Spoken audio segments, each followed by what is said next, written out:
కరీంనగర్లో అన్ని రకాల వ్యవసాయ యంత్రాలు లభించే ఒకే ఒక చోటు Excel agri solutions Peddapalli bypass road Bommakal Karimnagar ఇప్పుడే సంప్రదించండి. జబర్దస్త్ షోలో రాకెట్ రాఘవతో కలిసి ఎంతో కాలంగా ట్రావెల్ చేస్తూ అతనితో లేడీ క్యారెక్టర్లు వేస్తున్న మోహన్ ఎట్టకేలకు పెళ్లి కొడుకయ్యాడు.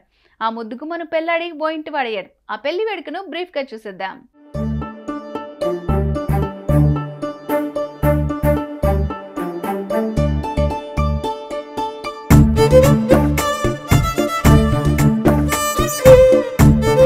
విజయవాడలో కన్నుల పండుగగా జరిగిన ఈ పెళ్లికి ఆయన టీం లీడర్ రాఘవతో పాటు అదిరే అభి, గడ్డం నవీన్, అప్పలరావు సహా పలువురు హాజరయ్యారు. వధూవరులను ఆశీర్వదించారు.